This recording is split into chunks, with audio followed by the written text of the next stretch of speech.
안녕하십니까. 안녕하세요.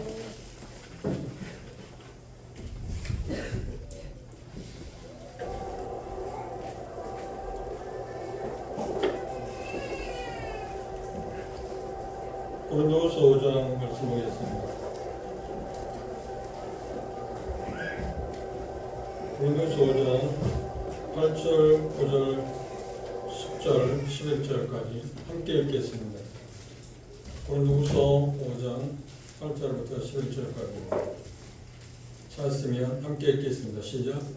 우리가 담대하여 원하는 바는 차라리 몸을 따라 주와 함께 거하는 것이라. 그러니 우리는 거하든지 떠나든지 주를 기쁘시게 하는 자 되기를 힘쓰노라. 이는 우리가 다 반드시 그리스도의 심판대 앞에 나타되기로 각각 선악간에 그 몸으로 행한 것을 따라 받으려 합니다. 우리가 주의 두려우심을 알므로 사랑을 표하노니 우리가 하나님 앞에서 알려졌고 너희 양심에도 알려지기를 바라노라. 로마서 14장을 다시 한번 보겠습니다. 로마 14장입니다.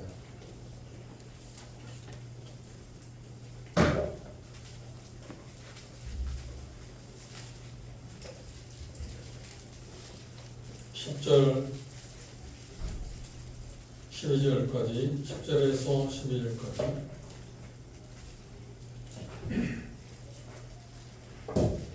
동일하게 함께 읽겠습니다. 로마 14장 10절에서 12절입니다. 시작. 내가 어찌하여 내 형제를 비판하느냐 어찌하여 내 형제를 쏘시느냐 우리가 다 하나님의 심판대 앞에 서리라. 기록되었으되 주께서 가라사대 내가 살았노니 모든 무리를 내게 부를 것이요 모든 내가 하나님께 자백하리라 하였느니라. 이름으로 우리 각인이 자기 일을 하나님께 직고하리라. 우리는 지금 계속 그리스도의 대해서 생각하고 있습니다. 지난번에 우리가 어떤 동기에서 하나님을 숭배하는가 하는 부분에 대해 생각했습니다. 그것은 상에 대해서 우리가 생각할 수밖에 없다고 말씀을 드렸습니다. 이 상급에 대해서는 성경이 확실하게 말씀하고 있다. 상급에 대해서 어떤 사람들은 오해하고 있고 또 그걸 곡해하고 있지만 그러나 하나님은 상에 대해서 분명히 말씀하고 있다고 말씀을 드렸습니다. 그 부분에 대해서 오늘 잠시 생각해 봅시다. 먼저 주님께서 상에 대해서 언급을 하셨습니다. 가르치셨습니다. 그래서 상에 대해서 잘못된 생각을 갖고 있는 것이 얼마나 잘못된가 모순인가 하는 것들을 우리가 생각할 수 있습니다. 먼저 누가복음 6장을 보십시다.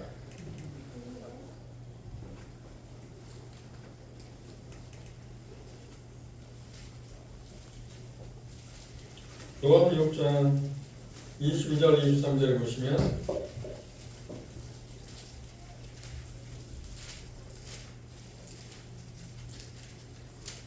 마태복음 5장에도 같은 내용이 나와 있습니다만 좀 차이가 있습니다. 22절은 인자를 인하여 사람들이 너희를 미워하며 멀리하고 욕하고 너희 이름을 악하다 하여 부릴 때에는 너희에게 복이 있도다. 그날에 그러니까 그 핍박을 받고 어림을 겪는 그런 모든 날들입니다. 이 세상에서 당하는 모든 일이라고 할 수 있습니다. 그날에 기뻐하고 뛰놀라 하늘에서 너희 상이 큼이라.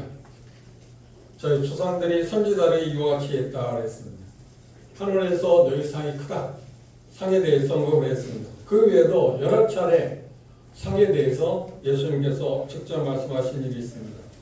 히브리서 10절 11절 보십시오. 우리가 이미 그 부분에 대해서 공부한 일이 있는데 다시 한번 복습하는 바에서 한번 찾아보죠. 히브리서 11장 아브라함의 믿음에 대해서 이렇게 이야기하겠습니다.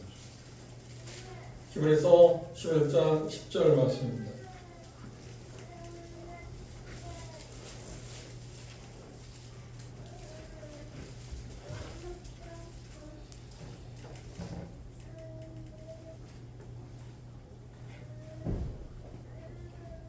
이는 하나님의 경영하시고 지으실 터가 있는 성을 바라보았습니다. 여기 표현의 보면은 아브라함의 믿음에 대해서 이야기할 때 그는 하나님께서 마련한 그곳을 바라보고 살았다 이야기하고 있습니다. 그래서 그 사람들에게 여기 표현하고 있는 16절에 보시면 그렇게 표현하고 있습니다. 15절부터 보시면 저희가 나온 바 본향을 생각하였더니 돌아갈 기회가 있었으리니와 저희가 이제는 더 나은 본향을 삼으니 곧 하늘에 있는 것이라. 그러므로 하나님이 저희의 하나님이라 일컬음을 받으심을 부끄러워 아니하시고 저희를 위하여 한 성을 예비하시다. 그것은 큰 계략적인 면에서 하늘나라 아버지 집을 마련해 놓으셨다고 이야기하고 있는 그곳을 바라보고 아브라함도 삶을 살았다고 성경은 우리에게 이야기하고 있습니다. 그 다음 11장 25절 26절 모세의 신앙에 대해서 한번 참고해 볼까요? 25절 26절에 보시면 도리어 하나님 백성과 함께 고난받기를 잠시 죄악의 낙을 누리는 것보다 더 좋아하고 그리스도를 위하여 받는 능욕을 애굽의 모든 부하보다 더 큰 재물로 여겼으니 이런 상 주심을 바라봤다. 모세가 그렇게 모든 세상의 애굽의 모든 영광을 버리고 자기 동족 이스라엘 백성 하나님의 백성과 함께 고난받는 것을 선택했다. 그건 자의적으로 선택한 것, 어쩔 수 없어서가 아니라 스스로 그렇게 결정하고 선택했습니다. 그 이유가 뭐라고요? 상 주심을 바라봤다. 상을 바라봤기 때문에 그게 가능하다 했다고 이야기하고 있습니다. 모세의 신앙은 여기 표현하고 있는 것처럼 믿음의 삶이라는 것은 그러니까 그리스도인과 그리스도 아닌 비그리스도인의 차이가 있다는 어떤 거냐면 지금 생각하는 주제로 말한다고 하면 하늘나라를 바라보고 사느냐 그렇지 않느냐는 그 차이입니다. 제가 처음에 19세기 형제교회의 어떤 가장 기초를 놓았다고 할 수 있는 시기에 초기에 놓았다고 하는 분의 전기를 제가 읽고 있는 생일을 보고 있는데 그분이 말한 가운데 오늘 아침 읽은 부분에 보면 그 제 마음에 도전이 되는 그 내용이 있었습니다. 그걸 한마디로 이야기하면 그분의 삶은 항상 하나님의 시각에서 하나님의 관점에서 사물을 봤다. 하나님의 관점에서 하나님의 말씀에 비추어서 모든 것을 바라봤다. 그래서 그분은 당시 상류 사회에 살았고 엄청난 수입을 가져오는 치과 의사였음에도 불구하고 아무도 생각하지 않는 인도로 선교사로 떠나요. 그리고 자기 아내가 부유한 집의 가정에서 태어났기 때문에 그걸 반대해서 10년 동안이나 기다렸다고 그 간증록에 나와 있습니다. 그래서 결국은 34살 때, 34살 때 인도로 최초의 선교사로 나와서 놀라운 하나님의 일을 성취한 그런 분이십니다. 그분이 누군가 하는 것을 여러분들 말씀 안 드려도 알 수 있는 분이 있을지 모르지만 브리스티라는 그런 놀라운 분입니다. 그런데 그분의 삶 가운데 그렇게 삶을 살 수 있었던 게 뭐냐면 자기의 생애에서 항상 하나님의 관점에서 모든 걸 봤다. 하나님의 말씀의 시선에서 모든 것을 봤기 때문에 주변의 사람이 뭐라고 하든 그리고 자기 부모가 그 좋은 직장 그 모든 재산을 다 가난한 사람에 내어주고 선교사로 떠나는 모습을 보고 대단히 싫어하고 반대하고 주변의 친구들도 반대하고 여러 가지 핍박을 했음에도 불구하고 그걸 이겨낼 수 있었던 것은 하나님의 관점에서 세상을 바라봤게 되었다. 그럼 다른 표현을 하면 뭘까요? 그건 역시 예수님이 말씀한 하나님이 말씀한 상을 바라봤습니다. 진정으로 남는 삶이 뭘까?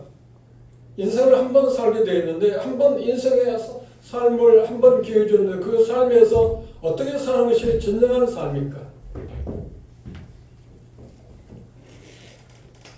그것을 그분이 그 형제님이 결정할 수 있었던 것은 하나님의 말씀을 배우고 그 말씀에 따라서 세상을 보는 관점에서 바라봤기 때문에 그게 가능했다고 하는 이야기를 하고 있습니다. 모세도 마찬가지입니다. 여기 말씀하고 있는 것처럼 모세도 상주심을 바라봤다. 상주심을 바라봤다고 할 때 전에 우리가 11장 믿음의 선진들에 대해서 공부할 때 그렇게 말했습니다. 모세가 이제까지 애굽의 그러니까 세상의 관점에서만 모든 것을 바라왔는데 뜻밖의 하나님께서 모세에게 다른 세상을 보여주셨다. 그것을 상주심을 바라봤다. 이제까지 보던 세상과 다른 것을 바라보게 됐다. 라고 하는 의미도 있다고 말씀드렸습니다. 그런데 문자적인 의미에서 상주심을 바라봤다는 것은 이스라엘 백성과 함께 고난받는 것을 그 모든 애굽의 영광을 버리고 그것을 선택할 수 있었던 것은 그것에 대해서 하나님께서 후히 상 주실 거라고 하는 것을 그가 믿었기 때문에 그게 가능했다고 성경은 이야기하고 있습니다. 또 실제적으로 또 하나 한 사람이 있습니다. 바울의 예를 들어봅시다. 바울은 자기 자신의 삶 가운데 세상에서 누구 못지않게 많은 지혜를 갖고 있고 학문도 있고 그 당시에 가말리엘 문화의 생애를 한다면 누구나 다 존경할 수 있는 그리고 세상적인 관점에서 본다면 개념에서 본다면 세상 정말 인정받을 수밖에 없는 모든 것의 부족함을 모르고 살 수 있는 그런 환경에 있음에도 불구하고 다메섹 도상에서 예수를 만나고 난 다음에 자기 생애를 전폭적으로 주님께 드렸습니다. 이유는 뭘까요? 그도 역시 상주심을 바라봤습니다. 그래서 그분이 소천하기 전에 마지막 서신을 쓸 때 이렇게 표현했습니다. 디모데후서 4장 보십시오.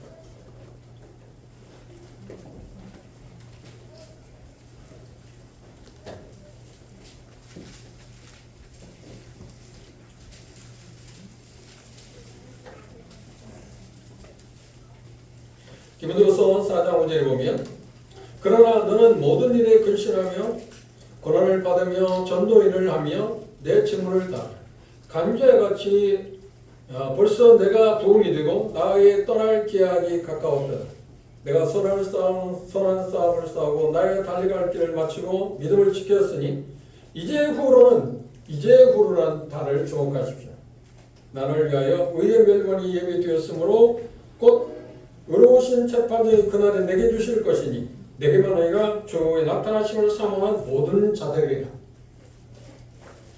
자기 생애가 이 생의 끝이 아니고 그리고 영원한 세가 있다는 알았을 뿐 영원한 세계에서 어떻게 삶을 보낼 것인가 하는 것을 그분은 알았기 때문에 자기 자신의 삶을 전부 다 주님께 드렸습니다. 그리고 우리가 읽은 본문에 고린도후서 5장에 뭐라고 말씀하셨는데 자기는 죽든지 살든지 어떤 환경이 있든 간에 주님을 기쁘시게 하는 일을 어떻게 한다고요? 힘쓴다, 전력 투구한다. 이유는 뭐라고요? 그리스도의 심판대가 있기 때문에. 그리스도 앞에 가서 우리가 휴가 든다고 하면 그리스도 앞에 가서 우리는 보상을 받는 그런 자리가 있기 때문에 시상대가 있기 때문에 그 시상대를 바라보기 때문에 그게 확실하기 때문에 나는 죽든지 살든지 어떤 형편에 있든 간에 주를 기쁘시게 하는 일에 최선을 다하겠다고 표현했습니다. 사도 요한은 우리에게 그렇게 권고합니다. 요한 2서 8절을 보십시오.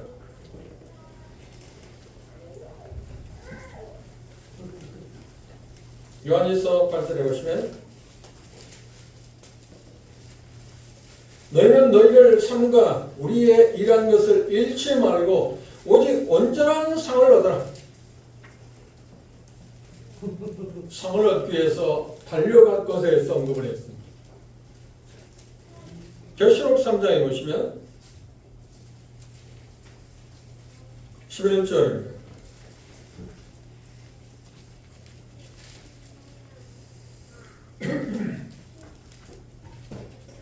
계시록 3장 11절 빌라델피아 교회에 대해서 그렇게 말씀하셨습니다. 내가 속히 이 말이니 내가 가진 것을 굳게 잡아 아무나 내 멸류관을 뭐라고요? 빼앗지 못하게 그 상을 잃지 않게 하라고 했습니다. 분명한 보상이 있습니다. 그 보상 때문에 전에 말씀드린 보상 때문에 우리가 주님을 섬기는 것은 아닙니다. 어제 군포 남동교회 헌당시 있었습니다. 저게 그 메시지를 전해달라는 부탁을 받았습니다. 그런데 내력을 듣게 될 때 6가정이 모입니다. 가족은 6가정입니다. 그런데 아이들도 있고 청년들도 있습니다. 그런데 보니까 한 25명에서 30명 정도 모이는 것 같았습니다. 그런데 80평의 건물을 샀습니다. 그런데 가격이 6억 8천. 한번 생각해 보십시오. 6가정이 6억 8천을 헌금하기 위해서 어떻게 했을까요?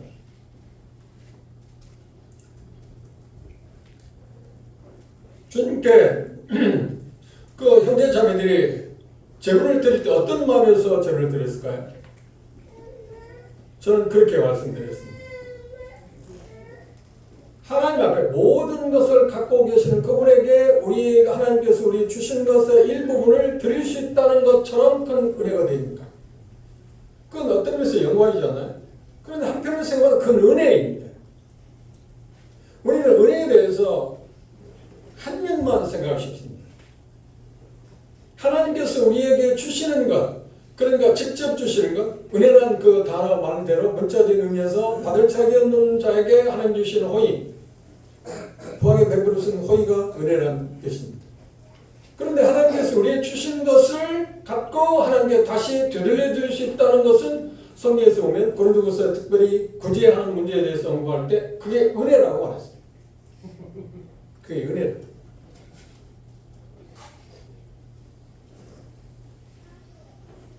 제 생에도 항상 그 현재님의 말씀이 생각하고 기록해 놓은 게 있습니다. 문서로 남긴 게 있습니다. 누구라고 보면 여러분들이 쉽게 알 수 있습니다. 근데 그분이 글에 남긴 것 보면 이렇게 말했습니다.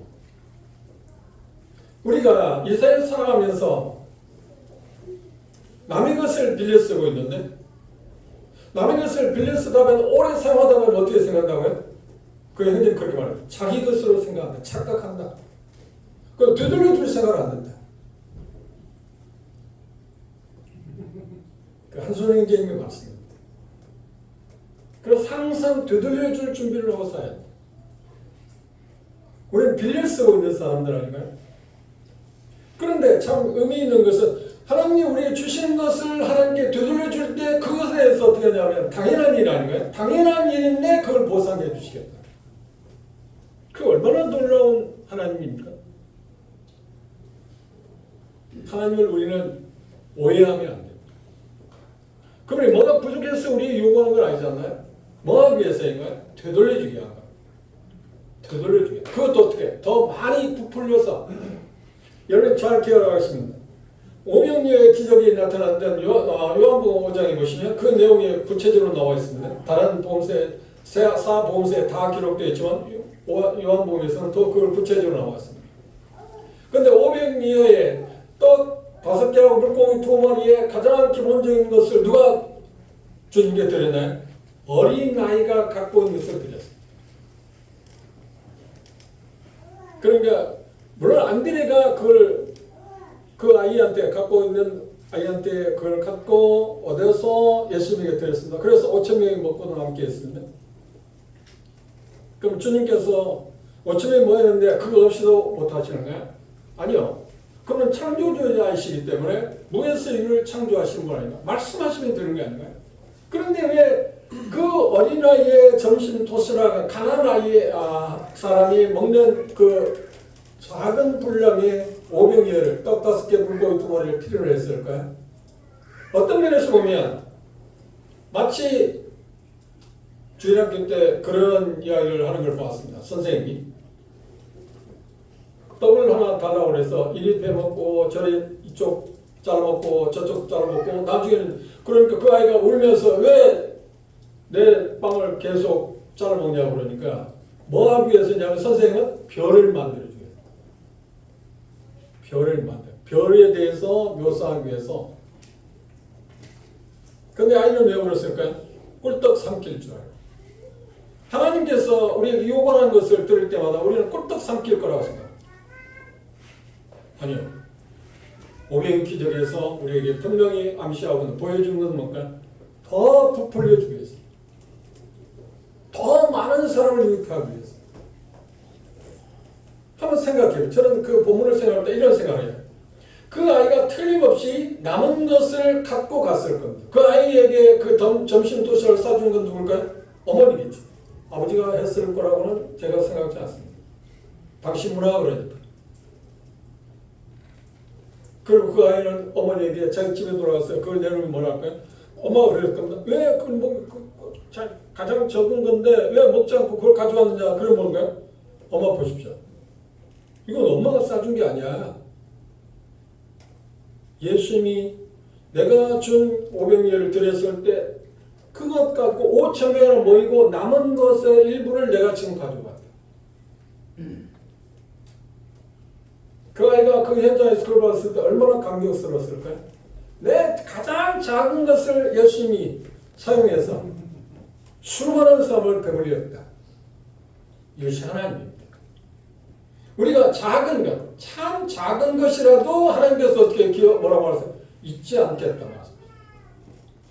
히브리서 기자는 그렇게 말합니다. 하나님을 섬겨 하나님을 섬길 뿐만 아니라 그리스도인들이 예수 그리스도를 믿는 우리들이 그리스도인으로서 다른 형제 자매들을 섬기는 것에 대해서 기억하겠다.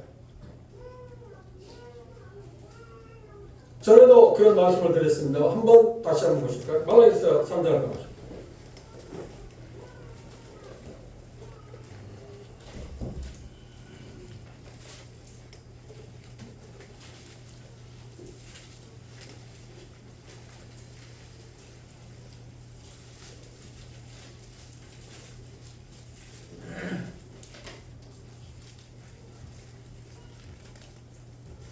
(14절입니다) 이는 너희가 말하기를 하나님을 섬기는 것이었더니 만군의 여호와 앞에서 그 명령을 지키며 슬프게 행하는 것이 무엇이 유익하니요. 말라기 시대가 우리가 알고 있는 것처럼 이스라엘 백성들이 하나님과 관계된 그 히브리 민족들이 하나님을 섬기면서 최악의 상태가 어땠냐. 말라기 시대. 우리가 어떻게 보면 그렇지 않잖아요. 이스라엘 북왕국 이스라엘 멸망이나 남왕국 유다의 멸망, 참혹한 너무나 이스라엘에서 정말 참혹한 죽음을 당하고 포로로 잡혀가고 있는 것이 가장 최악의 상태인 것처럼 보이지만 아니요, 그렇지 않아요. 인간을 볼 때 인간의 시선을 보면 그렇습니다. 그러면 하나님의 관점에서 본다면 아니요, 그보다 더 최악의 상태가 있었습니다. 그 최악의 상태가 바로 말라기 시대인데, 왜냐하면 말라기를 통해서 말씀하시고 하나님은 400년 동안 언급을 말씀하신 일이 없습니다. 이스라엘 백성들이 바벨론에서 참혹한 죽음을 당했지만 그 상황에서 하나님 말씀하기 보면 내가 70년 후에 너를 돌이키겠다. 고토로 돌아오겠다. 말씀하셨습니다. 우리가 주목해야 할 게 뭐냐면 가장 비극이 뭐냐. 하나님이 침묵한다는 거예요.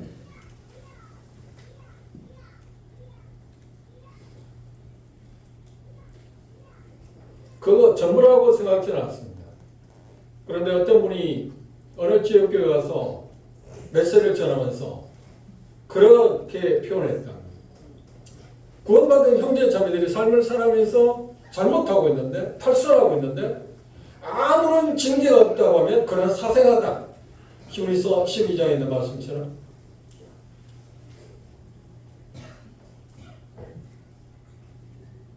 정말 거듭난 사람이라면, 하나님의 자녀라고 하면 그가 잘못되었을 때 하나님의 손을 떼게 돼. 그걸 징계라고 합니다. 심판을 합니다. 심판은 예수 그리스도께서 이미 십자가에 못 박혀 들어갈 때 우리가 당할 심판은 다 당했습니다.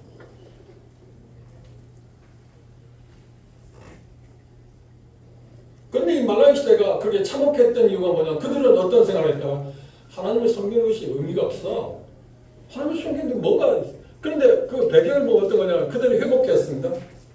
말씀하는 것처럼 예레미야가 이야기한 것처럼 70년 만에 귀환했습니다. 그리고 약 130년의 시간이 흘렀을 때 지금 이게 기록되어 있습니다. 귀환 후 130년. 그럼 130년 동안 사는 건데, 살아가는데 뭐냐면 이방 그 주변의 사람들에 비해서 자기들은 나아지는 게 없어요.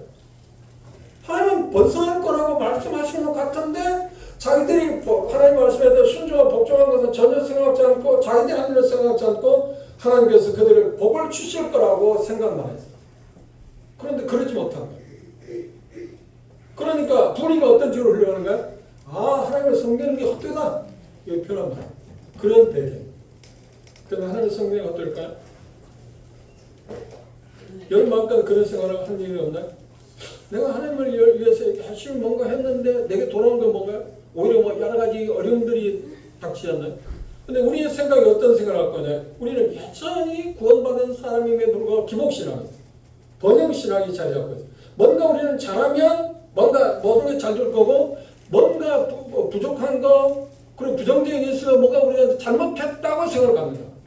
그건 우리나라의 자매도 똑같지 않나요? 그렇죠. 그들은 태스크에서 복채를 떼고 뭘 하잖아요. 뭘 빌잖아요. 내가 힘이 없을 때 그것에 대한 어떤 힘을 갖고 있는 사람에게 전쟁가 됐든 무당이 됐든 그런 사람들이 와서 도움을 요청하잖아요. 유대인들은 오랫동안 하나님을 섬기는 삶을 살았음에도 불구하고 그것을 떠나지 못했습니다. 그래서 그들은 자기들의 형편을 보고 하나님을 섬기기가 헛되다. 하나님을 섬기는 게 무슨 의미가 있어? 그런데 우리가 분명히 알을 것은 하나님을 섬기는 것에 대해서 현실적으로, 그렇죠? 이 세상의 가치관의 관점에서 쓴다면 그런 부분이 없잖아 있을 수도 있습니다. 다른 아닙니다.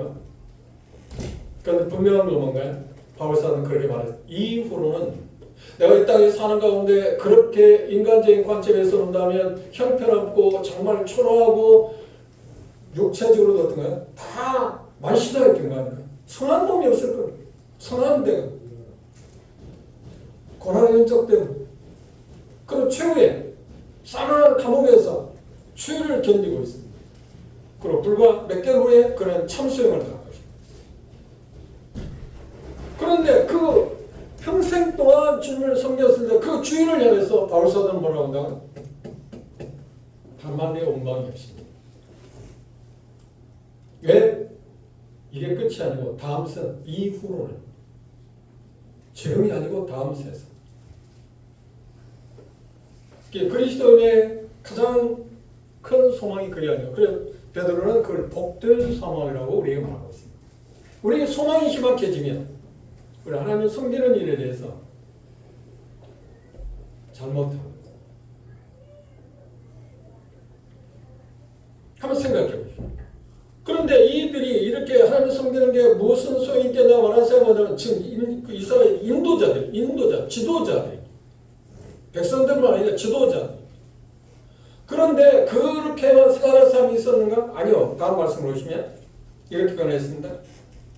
그들의 생각하기를 왜 하나님을 섬기는 복되다고 했냐면 15절을 보면 지금 우리는 교만한 자가 복되다 하며 악을 행하는 자가 장성하며 하나님을 시험하는 자가 화를 면한다. 그래요. 보니까 그런 거야. 믿지 않는 사람들이 자기 주변의 이방 사람들이 훨씬 더 잘 살아요.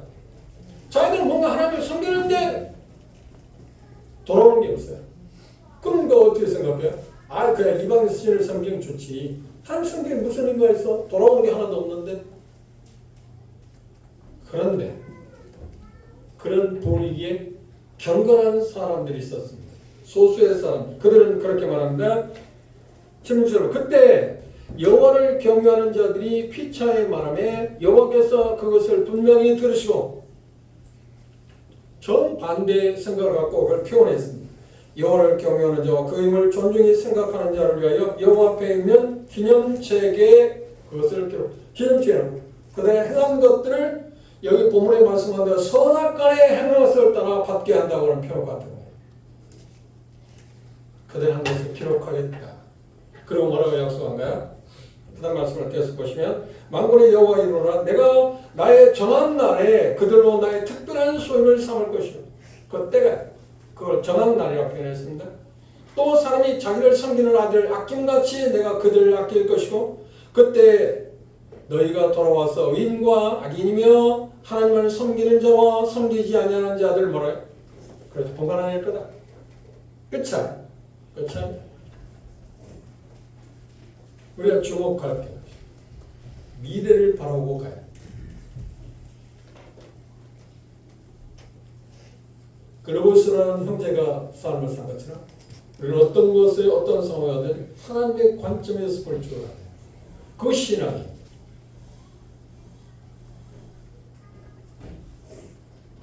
분명한 것은 우리가 주님을 섬길 때 이 땅에서는 이스라엘 백성들은 이 땅에서 복을 이야기했습니다. 그런데 우리의 복은 어디에 있는가요? 상급은 어디에 있는가요? 하늘에 있습니다. 그날에라고 하는 표현을 썼습니다. 그래서 이 땅에 사는 동안 우리는 억울한 일도 당하고 적절한 보상도 받지 못하고 받지도 못하고 받아야 할 대우도 받지 못하고 응분의 대가를 받지 못하는 일이 훨씬 많아요. 오히려 전혀 다른 그 불이익을 당하는 것이 훨씬 많습니다. 그러나 주님께서 능력이 없어서 주의 자녀들이 어려움을 당할 때 모른 체 할까요? 그리고 믿지 않는 사람들 그 학대받고 순교당하고 그 어려움을 겪게 될 때 그냥 눈 감고 계실까요? 그런가요? 아니요. 그렇지 않습니다. 계시록 보면 환난 기간 동안에 수많은 사람들이 죽음을 당합니다. 순교를 당합니다. 그럼 하나님의 능력이 없어서일까요? 아닙니다. 그들의 믿음을 체질하고 그리고 그것들에 대해서 그들의 믿음에 대해서 그들이 하나님의 사랑하고 섬긴 것에 대해서 더 많은 보상을 하실 거라고 약속하고 있잖아요. 그래서 그런 말씀하시죠. 내게 주를 상긴 내게 있어. 내가 속히 올 거다. 그럼 내가 그걸 주겠다. 그 주님을 약속을 바라봅시다. 그럼 낙심하지 맙시다.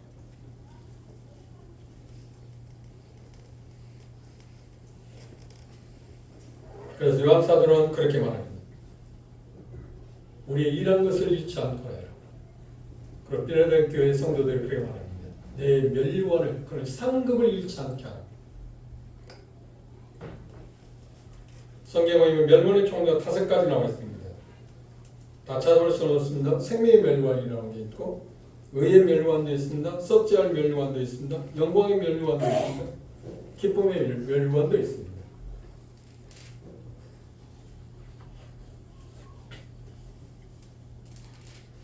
그리스도의 심판대의 특성에 대해서 오늘 이야기하고 있습니다.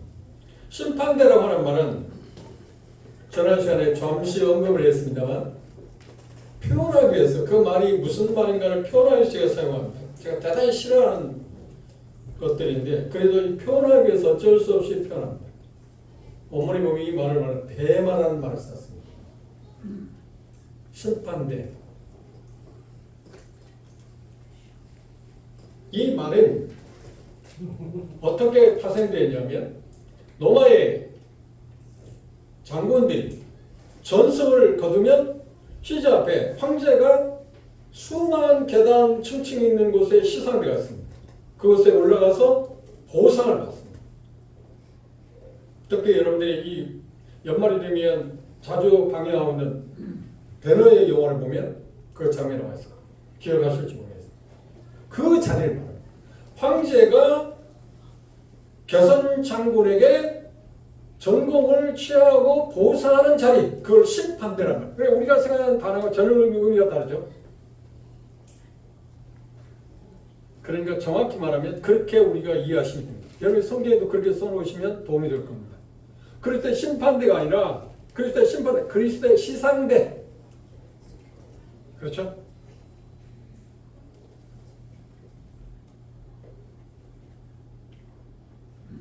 그런데 이 자리에 누구만 갈 수 있다고요? 거듭난 사람. 거듭나지 않은 사람도 이 자리에 갈 수가 없어요. 거듭나지 않은 사람 1000년 후에 백보자 심판대에 있습니다. 그건 지옥 가기 위해서. 지옥에서 고통의 정도 차이를 확실하게 심판받기 위해서 믿지 않는 사람들이 참여하는 자리는 백보자 심판이에요. 그 자리는 말대로 심판이에요.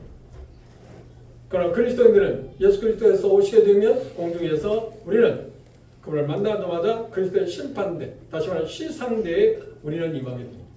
그런데 그리스도의 심판 특성이 뭔가요? 그 심판은 공정한. 우리가 한 가지 알고 있는 것은 그 어느 나라든 역사적으로 어느 제국이든 정의를 실현하기 위해서 하는 게 재판이지 않나요? 그런데 그곳에도 뭐가 있나요? 불법이 자행되고 있습니다. 그런데 그리스도의 심판대 전혀 그것이 없어요. 공정합니다. 참으로 공정합니다. 그래서 말하는데 각각 자기의 몸에서 선악간에 행한 대로 갚아주시겠다.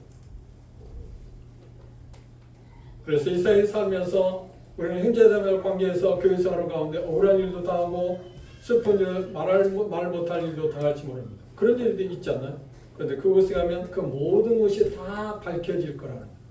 참 공정하게. 그래서 그걸 한 바울 사도는 로마서 14장에 그렇게 말합니다.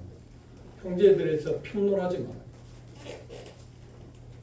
어떤 경우에 진리의 말씀에 정확하지 않은 것들, 그러니까 성경적으로 규정되지 않은 그것을 이제 교리적인 법이라고 말할 수 있습니다. 그런 것이 아닌 일들에 대해서 쉽게 말하지 마요. 그런 일에 대해서 우리는 판단해야 하잖아요. 그리고 징계도 하고 추비도 시켜야 하잖아요. 그러나 그런 것이 아닐 경우에는 어떻게 하라고요? 하나님께 맡겨라. 왜요? 그래서 로마 14장에 지금 말씀한 게 하나님의 심판대 앞에 나간다는 게 그 말이잖아요. 그래서 형제들을 평가하는 것을 조심해라. 두 번째, 그리스도의 심판대는 세상한테는 철저한 여기 표현 가운데 뭐라고 하냐면 고린도서 5장 10절에 드러나라는 표현을 썼습니다. 각각 자기 육신의 몸에 행하는 것들을 드러나. 다 나타나게 된다. 하나도 빠짐없이 속속들이 다 드러나게 될 거다. 그 표현을 저는 이렇게 표현합니다.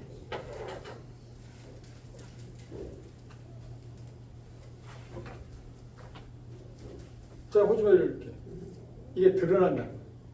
호주에 있는 게 뭐 보이나요? 아무것도 없죠. 다행히 제 호주에 아무것도 없어요. 드러난다면 구원받고 나서 삶을 살아가는 일을 하나도 빠짐없이 일일이 다 속속들이 가감없이 다 들춰질 거라고 하는 표현. 그게 만일에 사실이라면 우리가 삶을 살아가는 동안에 얼마나 우리는 조심스러워요.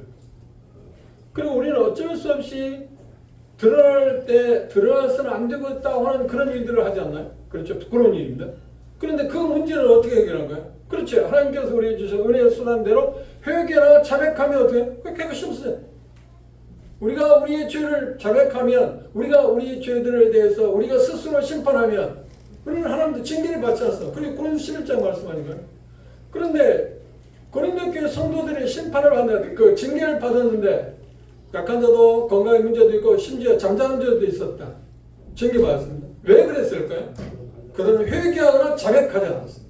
특별히 죄의 만찬을 우습게 여겼습니다.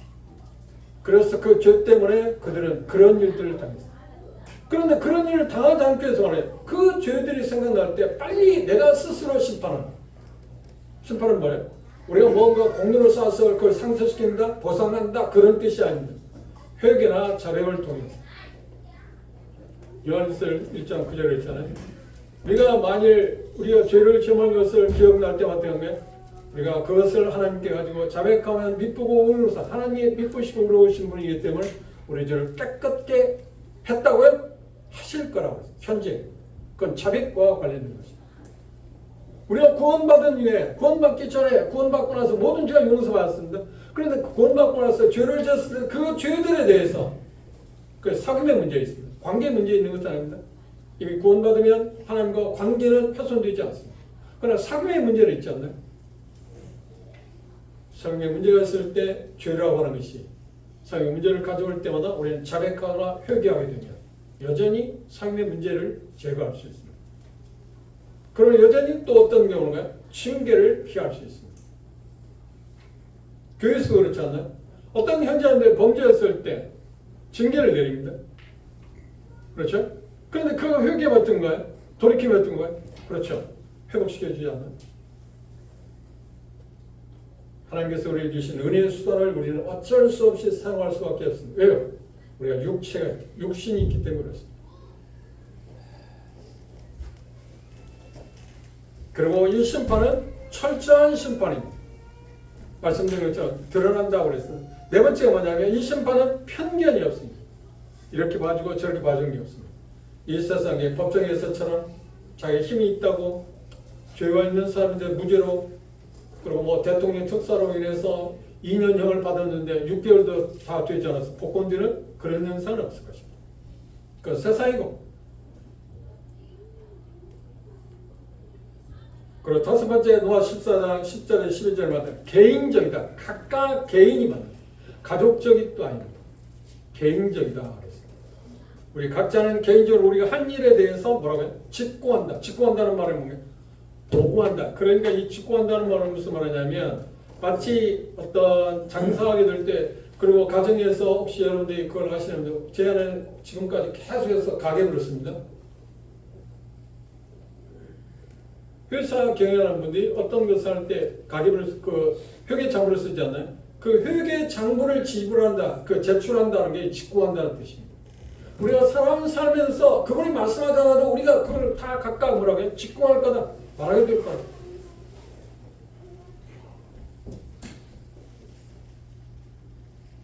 그런데 그 그리스도의 심판대에 특이한 사항이 어떤 거냐면 그 심판은 자비로울 거다, 의로울 거라고 하는 얘기입니다. 개인적으로 우리가 바르게 평가를 하시겠지만 그럼에도 불구하고 어떻게 넉넉하게 계산해 줄 거라는 거예요. 왜요? 그건 너무 크신 분이기 때문에. 우리는 이 세상에서 계산할 때 어떻게 계산한가요? 그 사람이 어떤 일을 해서 뭐 시간제가 있고 뭐 월급제도 있고 연봉 그렇게 하는 거 그렇게 하잖아요. 그런데 하나님은 어떤 넉넉하신 분인가니까 그 어떤 말이냐, 그 여기 그리스도의 심판대에서 시상시에는 그 말이 어떤 의미냐면 자비로운 심판이라는 말이 그런 뜻입니다. 1시간 일했으면 주급이 시급이 얼마입니까 지금? 한 만 얼마 되는가요? 그런데 그분의 어떤 거냐면 자비롭다는 말은 만 얼마 주는 게 아니라 10만 원도 주고 20만 원도 줄 수 있다는 거예요. 그러니까 생각할 수 없는. 내가 이것 때문에 상을 받을 수 있을까 하는데 그분은 뭐래? 그때 가면 그 상을 주시나요? 그게 까다롭지 않다는 말입니다. 보상의 원칙이 까다롭지 않다. 그건 참 다행이죠.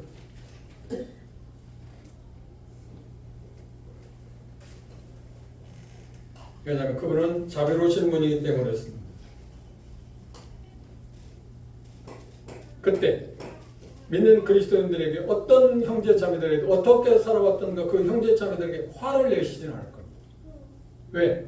화를 낼 수 있는 문제는 이미 주님께서 오래전에 십자가에서 이미 다 처리했기 때문에 화를 낼 수 있는 부분은 없습니다. 단지 그분의 마음을 아프게 하는 형제 자매도 있을 겁니다.